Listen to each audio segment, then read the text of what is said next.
We have got another condensed timeline for daily fantasy baseball for today because lock for today's slate is at 1:10 p.m. Eastern over on FanDuel. It's a 6-game slate. It's actually a pretty decent slate, but it does lock earlier. So if you're listening to this in the afternoon, we'll see you later. Talk to you for the next slate. But 1:10 p.m. Eastern is lock for the 6-game slate. We're going to try to grind through things pretty fast and hopefully put you in a good spot to win some money on your Thursday. Welcome on into the solo shot. That's right here on the FanDuel Podcast Network and numberfire.com.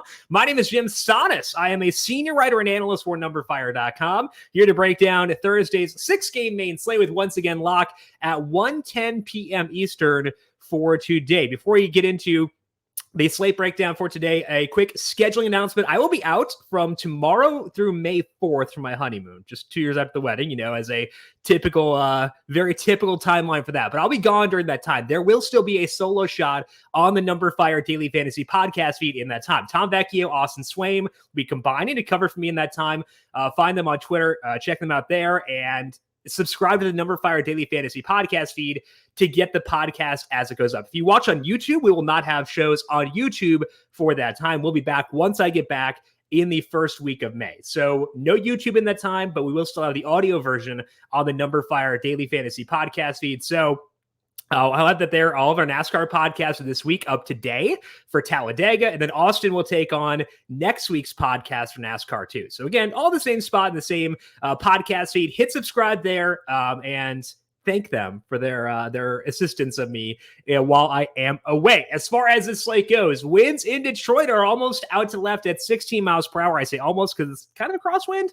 I would give a tentative bump up to hitters for the Tigers and Yankees. In New York for the Mets and Giants, winds are out to center at 15 miles per hour. Would bump up bats a bit there. Pretty much same thing in Cleveland for the Guardians and White Sox. Winds are out to center at 16 miles per hour, so slight bump to batters there. In Kansas City for the Royals and Twins, winds are in from right field at 12 miles per hour, but it's also the warmest game on the slate, so I'd keep that one pretty neutral in terms of batters for today. Finally, rain is possible in Oakland for the Orioles and the A's. That game should be able to play, but it is dicier than others, so keep tabs on that one for sure. We'll dive into the pitching preview in just 1 second, but first, the 2022 NBA playoffs are underway, and FanDuel and Mountain Dew have teamed up to add another layer of excitement to the first-round matchups. Introducing the Mountain Dew NBA Free Play, a daily fantasy basketball contest running through tonight. Tonight is the final one, but it's entirely free to enter. All you have to do is construct your best 9-player roster while staying under the designated salary cap and follow along as the games unfold to compete for your share of $3,000 in cash prizes. Plus, as an added bonus, if any of your lineups on the week have the most made 3-pointers after tonight's games, you'll win an additional share of $3,000 in bonus cash and NBA swag. Tonight's games will be tipping off soon, so head to FanDuel.com/league/mountain-dew-playoffs to submit your lineup and get in on the action now. For more details, visit FanDuel.com or download the FanDuel Fantasy app. Eligibility restrictions apply. Pitching preview for this Thursday main slate. Dylan Cease is the highest salaried pitcher on FanDuel, checking in at $10,300. Carlos Carrasco is $10,100. Kevin Gausman, $9,900. Anthony DeSclafani, Zach Plesac, and Joe Ryan are the others at $8,000 or higher. And that's a good number of pitchers for a 12-game slate, a decent number of guys you can feel pretty good about. But I think the one guy who comes the closest to being the full package is Dylan Cease. And Cease will be at the top of my list for sure. Cease is facing the Guardians. They're not a super threatening offense. They're okay. They got a 101 WRC plus against righties. This is based on their current active roster since the start of last year. They have a 22% strikeout rate against righties. Neither of those numbers are bad, but neither should scare us off either. Cease himself is sick. He has been throwing more sliders this year, and it's up to a 42% usage on the pitch, according to Baseball Savant. That's up from 31% last year, and that's a good thing for us from a strikeout perspective because Cease had a 50% whiff rate on that slider last year. So if he's going to throw it more, we should expect gains in the strikeout category. And he doesn't really need those, but he has gotten them. His strikeout rate in 2 starts is 39%. It's probably not going to stick that high, but if we look at the past 15 starts, a larger sample, with that slider usage increasing a bit during last year, he's at a 35% strikeout rate, and 15 starts is a really big sample for a pitcher. And he's also been elite within that, not just the strikeouts. The one lingering issue for Cease is walks. He's at a 12% walk rate this year. He's at 10% in the aforementioned 15-game sample. That drives a pitch count, gets guys on base, and it keeps Cease from going super deep in games. I've got him projected for 97 pitches for today, which I think should give him some good amount of wiggle room to maybe walk some guys and still be okay. So to me, Cease is the top guy on the slate. I'm very willing to build around him. Salaries at hitter, not super restrictive. So to me, Dylan Cease is the top guy and someone I want to build around. I'm going to put Joe Ryan in the second slot, and Ryan is technically our value play for the day because he is 82. But a couple of things allow me to put Ryan number 2 above Kevin Gausman. Kevin Gausman will be third. We'll talk about him in a bit. But Ryan is a better matchup than Gausman. Gausman gets the Red Sox. Ryan gets the Royals. And the Royals are a lower strikeout team, but they have just a 91 WRC plus against righties with a 152 ISO. And both of those are bottom 2 marks across this 6-game slate. Plus, Ryan looks awesome to start this year. His velocity is up a bit. He is also throwing more sliders, and the usage on that slider is up to 32%, which is double what it was last year. Shocker, the Twins are encouraging a guy to throw more sliders. They love sliders, so they're kind of leaning into their stereotype here. If we look at Ryan's whiff rate on that slider, it's 43%. That's really good. So more sliders, a lot of whiffs. That's a good thing. If we expand the sample for Ryan to his full 7 big league starts, he has a 29% strikeout rate with a 3.43 skill interactive ERA. And he does that while suppressing hard contact. He's let up a 30% hard hit rate in that time, which is actually the best mark for anyone on this slate. The slight concern for me with Ryan is pitch count, because he's gone 70 and 82 pitches in his first 2 starts, and they did keep him pretty short last year. Could have been due to, he missed all of 2020 due to COVID stuff. He was on the Olympic team, so there were some high stress pitches before then. But I'm expecting him to get more leash here that now that things have been worked back up. If we see Ryan get to 90 pitches for tonight, which is where I've got him projected, he will be in a good spot, or today, I should say. So, and I think there's a good shot he gets there, because again, I think last year was kind of an independent thing for sure. So I'm willing to put Ryan second, right behind Cease and right ahead of Kevin Gausman. Let's talk about Gausman here in the third slot. I think that he deserves to be there, despite the fact there's a lot of risk. I have to go in knowing that Gausman is risky. And if you want to use him, same thing. Just know that there is risk. I do like Gausman despite that risk against the Red Sox. It is a tough matchup, but it's also not an impossible one from a strikeout perspective. The Red Sox active roster has a 204 ISO against righties. They're very good, but they also can strike out. They got a 24% strikeout rate against righties since the start of last year. That's actually tied for the 3rd highest mark on this slate. That means that Gausman has a path to a ceiling here. And he does obviously provide that ceiling himself too, because he's very good. We've seen Gausman throw, again, more sliders this year. More sliders always makes me happy. He's about a 15% usage rate on the pitch. Not as many as Cease and Ryan, but it's up from where it was. And we saw Gausman start to do that in his final 2 starts last year. If we look at his past 4 starts, his strikeout rate is 32% with almost no walks in that profile. His skill interactive ERA is 2.34, which would be the best mark on this slate if it were his full sample. Gausman has still struggled with that at ball data, and that's not a surprise because splitters and sliders can let up a lot of hard contact, which is another reason why there is risk here. But I like it regardless because, yeah, Gausman could get rocked, or he could be the highest scoring starter on the slate. He had 9 strikeouts in New York against the Yankees last time out, so I am fully willing to use him here. You just have to be okay with the risk going in and doing so. And I would rank Gausman third behind Cease and Ryan. I think there's upside there, so I'm going to use him, but I also understand if you want to take a more risk-averse approach and avoid him due to the tough matchup. Let's talk about some stacks for today. The White Sox are facing Zach Plesac, and Plesac is one of those guys who typically, or at least at times, has outperformed his peripherals. He's doing it early this year. I'm not fully convinced he can keep that up, though, and I'm willing to stack the White Sox against him in this spot. Plesac last year had a 4.73 skill interactive ERA. His ERA was 4.67, and there were times back in 2020, I believe, where he was like outperforming by more. So I take note of that. When guys outperform what their skill interactive ERA says their results should be. I can't explain why it happens, but like you do take note of it for sure. Typically when that happens, when you see that gap, it's because players have great batted ball data. Plesac didn't last year. He allowed a 43% hard hit rate with a 38% fly ball rate. And it's the same thing this year, where he has allowed a 50% hard hit rate through 2 starts with a 44% fly ball rate.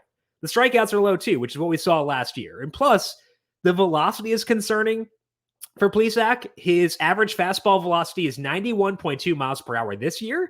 It was 93 last year. That could be due to cold weather.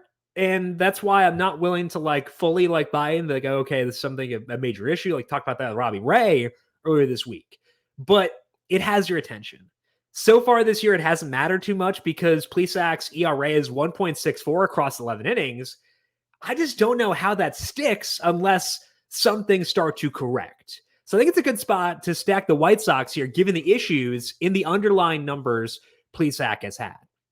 Now, within this White Sox team, I'm not sure if you'll need a lot of value given that nobody on this slate from a pitching perspective is super, super high salary. But if Jake Burger plays, I just want to talk about him quickly. He's starting to earn more playing time against righties. He's starting to move up in the order. He's sitting 7th against righties, and he's pretty solid.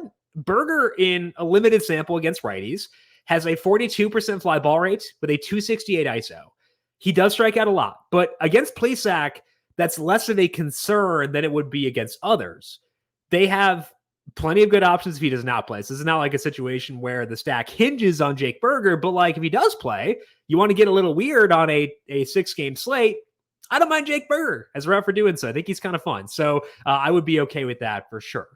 Our second stack is against the second highest salary pitcher on the slate. That's Carlos Carrasco. And through 2 starts, Carrasco looks awesome. And he's the guy you want to root for. I am just a bit wary of buying into it because Carrasco is facing the Giants today. They're a very good lineup. And, you look at the first 2 starts for Carrasco, they've been phenomenal. He's allowed just 1 earned run in 10 2/3 innings. His strikeout rate is 33%, and he backs that up with a 15.8% swinging strike rate. That's awesome. And I'm stoked, and I hope it sticks, but I'm not sure it will. The velocity for Carrasco, pretty similar to last year. He is leaning more on his slider and using fewer sinkers. And I like that a lot. Sinkers suck, sliders are great. But is that small tweak enough to explain his shift back into stardom? Or is it just variance? Or was it matchups? Because his first 2 starts were against Arizona and Washington. They're pretty bad. The Giants, pretty good. They lead the slate in both WRC plus and ISO against the opposing starter's handedness. And they're also tops in fly ball rate as well.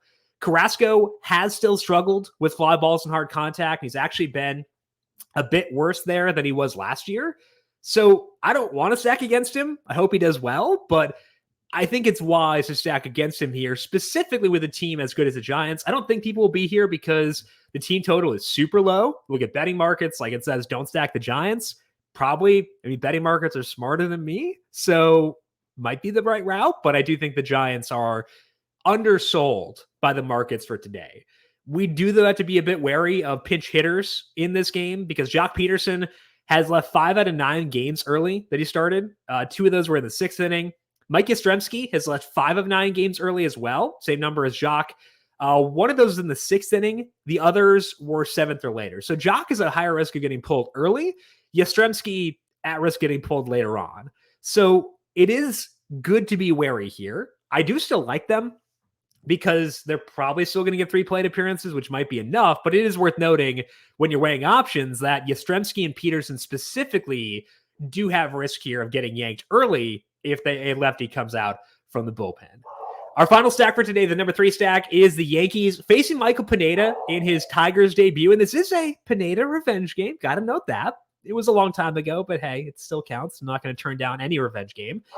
But I think that the Yankees could do well against him here. Pineda was solid last year for the Twins, last couple of years for the Twins. He finished with a 3.62 ERA, a really good showing for him. But that ERA hit some rough underlying numbers. Specifically, Pineda let up too much hard contact. The hard hit rate allowed for him was 46%. That is a super high number.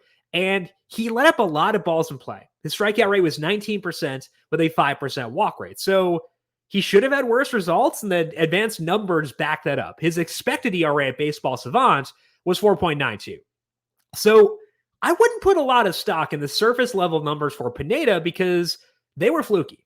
His 2 starts in the minors did not go well either. He had a 14% strikeout rate, a 7% walk rate, a lot of fly balls, rough results. Now he comes back up and has to face the Yankees, which is a pretty tough assignment. I know they're not like, they haven't been great this year, but like they've been good enough for sure. So I think we should acknowledge that Pineda was good last year, but I'm still on board with stacking against him here. And honestly, thinking more about it, I should probably put the Yankees second above the Giants. Giants more of a contrarian tournament play, but the Yankees, I think, better straight up stack. So we'll put the Yankees second. Live in-game adjustments here on the solo shot. With Pineda, we do want to bump up lefties facing him. They have a lower strikeout rate and better batted ball numbers against him, which makes Anthony Rizzo pretty obvious play. And yes, I am okay with Joey Gallo, who has been hideous, absolutely atrocious to open the year, but his expected WOBA is 364, which means he probably should snap out of it soon.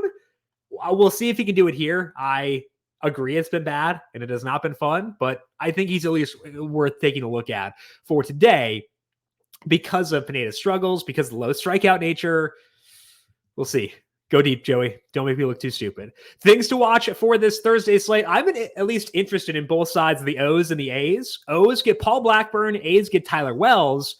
Neither guy gets strikeouts. That's why we're at least interested here, but they both get more ground balls than I'd like in terms of stacking. Plus, neither offense really one you want to get too excited about.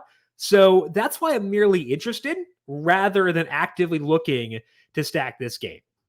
Other thing to note here is the Twins get Zach Greinke. Not super into them. Greinke does a good job of suppressing hard contact.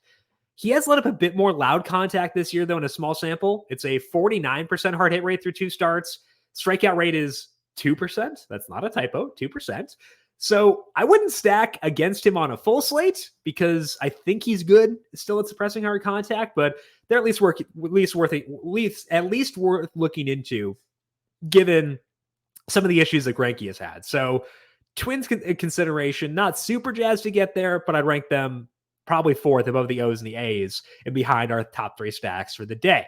Let's finish up here with our home run calls for this Thursday. The boring one, I think this counts as boring, but Brandon Belt facing off against Carlos Carrasco. Belt has been smacking the poop out of the ball so far this year.